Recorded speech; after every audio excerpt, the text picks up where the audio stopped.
السلام علیکم ورحمۃ اللہ وبرکاتہ۔ بسم اللہ الرحمن الرحیم۔ 8ویں جماعت کی اردو، عنوان جابر بن حیان، صفحہ نمبر 48 آپ دیکھیں، page number 48 at your text book, 48 page number 48۔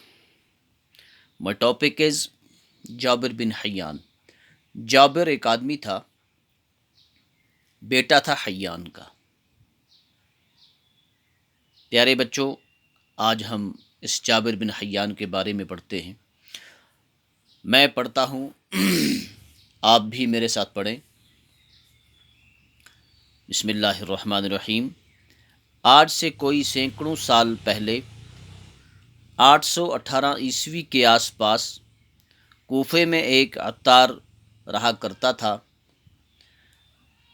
کہتے ہیں کہ آج سے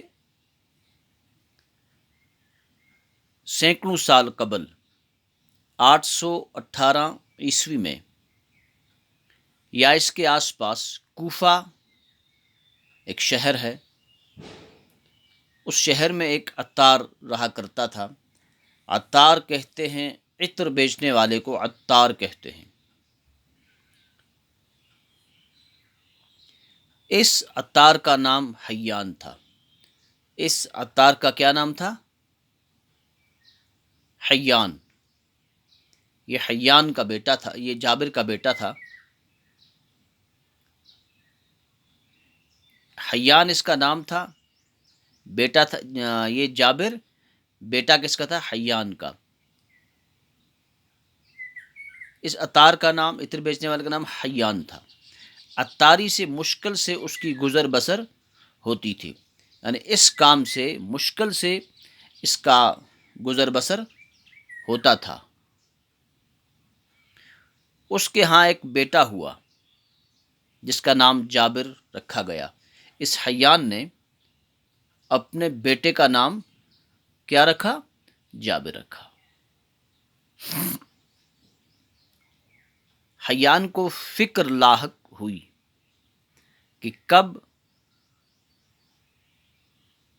کیا ہوگا، کہ زندگی میں آگے جا کر کب ہم کیا کریں گے، کیا ہوگا۔ روزی روٹی کے مسئلہ کیسے حل ہوگا، روزی روٹی کا مسئلہ کیسے حل ہوگا، یہ معاملہ کیسے چلے گا۔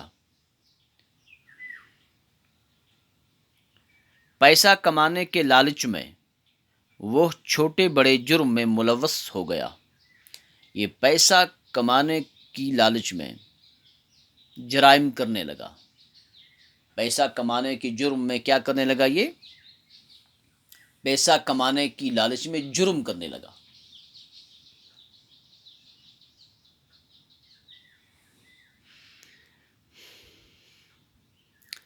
جابر ابھی نہایت ہی کم سن تھا، یہ ابھی چھوٹا تھا، نہایت ہی کم سن تھا کہ باپ کا سایہ سر سے اٹھ گیا، اس کے باپ کا انتقال ہو گیا، یہ ابھی چھوٹا ہی تھا۔ اب جابر کی تعلیم و تربیت کا سارا بوجھ اس کی غریب ماں پر آن پڑا۔ اب اس کی تعلیم و تربیت کا مسئلہ تھا تو اس کا سارا بوجھ اس کی غریب ماں پر آن پڑا۔ ماں نے کم سن جابر کو کوفہ کے باہر گاؤں میں اپنے رشتہ داروں کے ہاں بھیج دیا۔ اس نے کیا کیا؟ گاؤں میں اپنے رشتہ داروں کے ہاں اس کو بھیج دیا۔ کس کو؟ جابر کو۔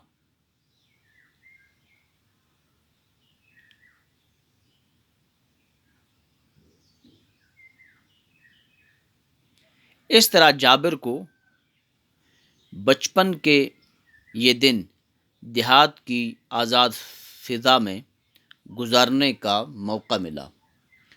تو اس طرح جابر کو یہ دن بچپن کے دیہات میں گزارنے کا موقع ملا۔